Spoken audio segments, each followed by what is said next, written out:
नमस्कार। एक दिन बरोड़ा के पास एक युवा आया। बरोड़ा ने उससे कहा, क्या तुम जानते हो कि इंसान की भांति किले भी बूढ़े होते हैं? जब उनका समय चुक जाता है तो बुढ़ापे के सामान में भी खंडहरों के ढेर हो जाते हैं और उनके जीवन की वह भव्यता यादों में सिमट कर रह जाती है।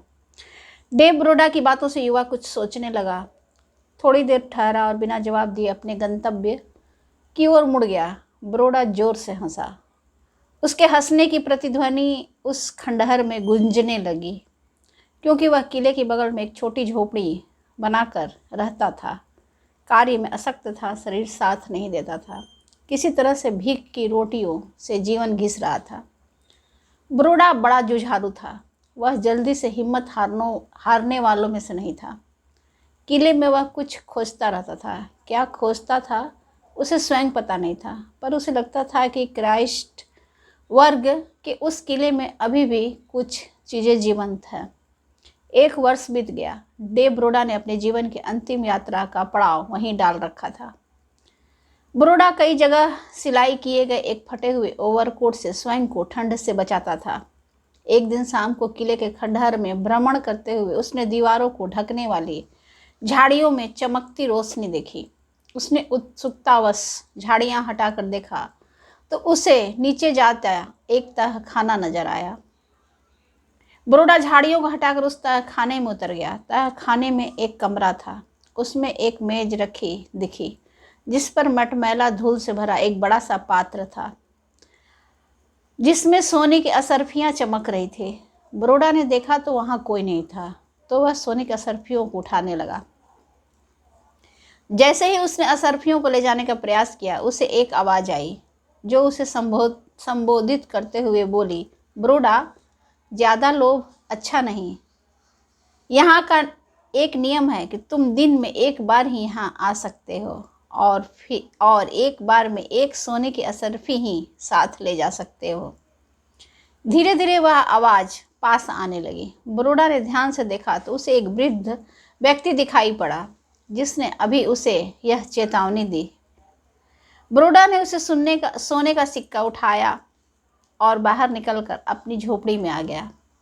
झोपड़ी वही थी, परंतु बरोड़ा की आंखों में चमक जाग गई थी। कई सालों बाद तो आज उसके साथ ऐसी घटना घटी थी। आज उसकी आंखों से नींद नहीं थी, बल्कि उसकी खुली आंखों में सपने तैर रहे थे और उसके मस्तिष्क में योजनाएं बन रही थी।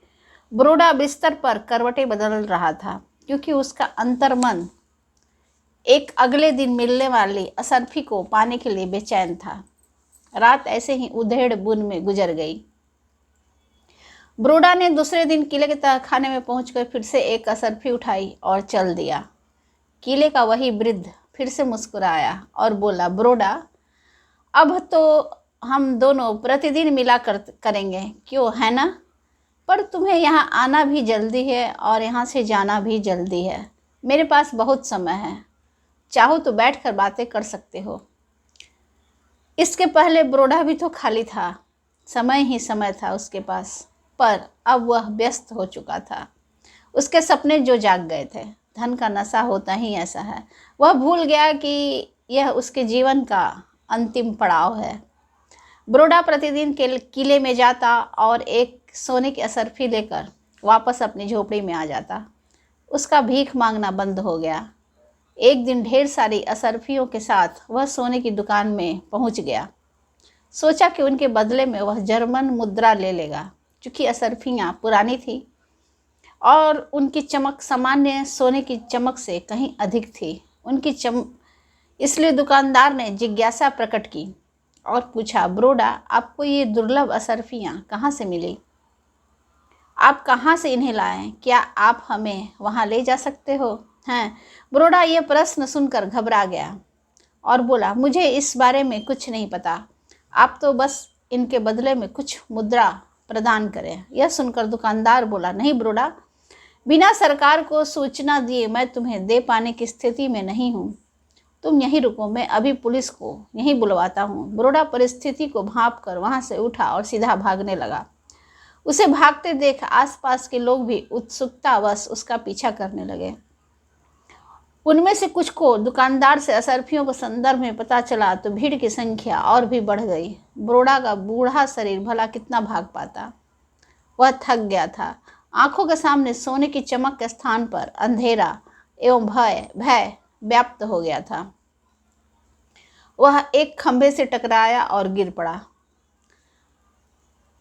बहुत देर तक उनके बीच असरफियों के लिए मारामारी चलती रही, क्योंकि उसके हाथ से असरफियाँ बिखर गई थी। जब भीड़ छटने लगी तब किसी का ध्यान घायल बरोड़ा पर गया। तब तक बरोड़ा किसी और पड़ाव के लिए प्रस्थान कर चुका था। उसके लिए न सोना और न उसके बदले की मुद्रा किसी काम की रह गई थी। उसके सारे सपने पूरे होने से पहले ही समाप्त हो गए। पता चला बरोड़ा के बारे में। उसकी मुस्कुराहट और भी गहरी हो गई। पता नहीं किले में उस वृद्ध को कैसे पता चला बरोड़ा के बारे में। उसकी मुस्कुराहट और भी गहरी हो गई। वह कोई और नहीं, एक प्रेतात्मा थी जिसका हश्र भी बरोड़ा के समान हुआ था।